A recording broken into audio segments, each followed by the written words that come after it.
Kevin Durant made his return to Brooklyn last night, and despite saying on Twitter that he didn't want nor thought he deserved the tribute video from the Nets, was given one anyway, and even got a more positive than negative reception from the Brooklyn crowd. And forward, 6'10" from Texas, Kevin Durant.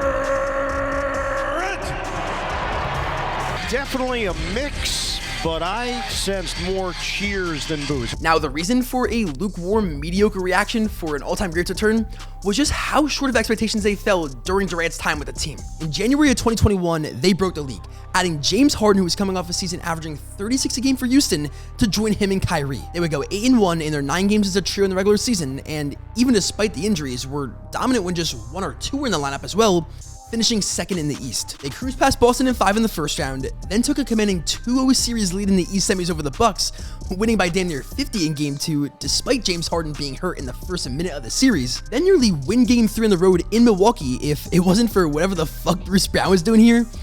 And then this happens in Game 4. Boy, this is a very physical game.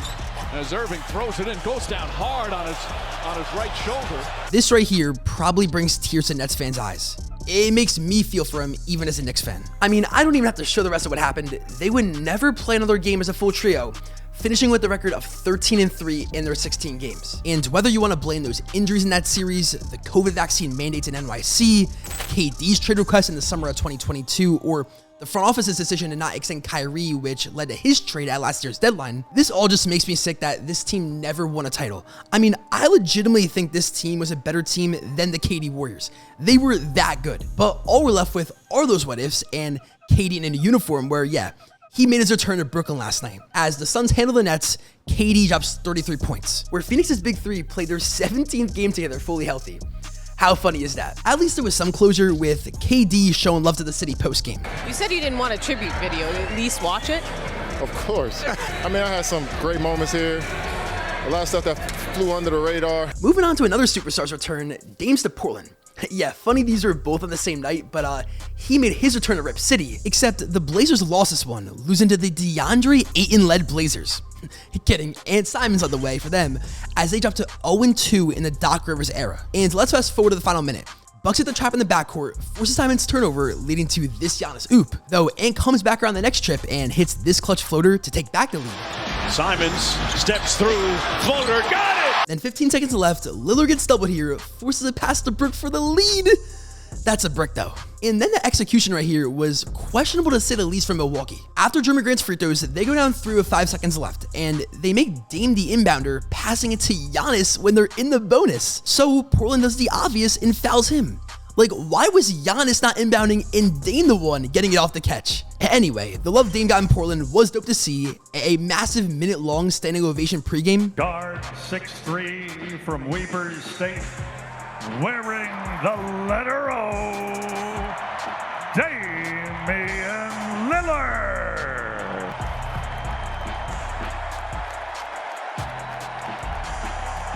And it's still all love between the two sides, as Lillard reiterated comments he made after the trade that he hopes to one day return to Portland. Like I said, when I was traded, I see a day where, I'll be in a Trailblazer uniform again, before I'm done. Lastly, how about the Cavs?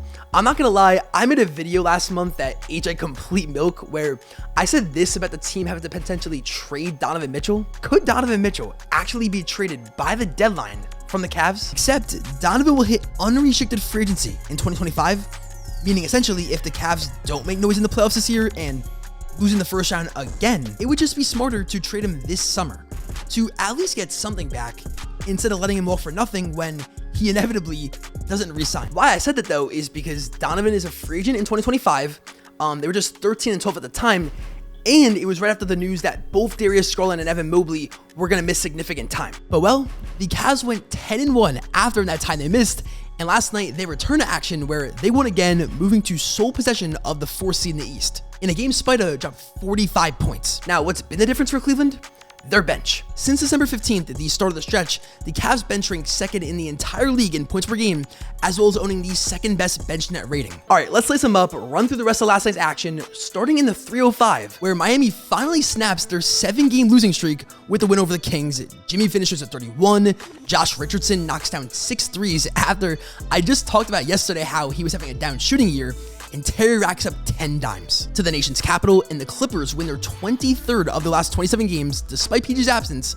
Kawhi finishes with 31. We then get a matchup of 2 of the West's top seeds in OKC and Denver, but Jokic ends up not playing, which kind of killed the hype of this game, and yeah, OKC capitalizes. And lastly, a battle of the last 2 drafts #1 picks, Wemby and Paolo. It's Paolo's Magic who get the dub, but Wemby continues to play at an all-star level, averaging 24 points and 10 boards since January 5th, where he said, "Every game is a statement from now on."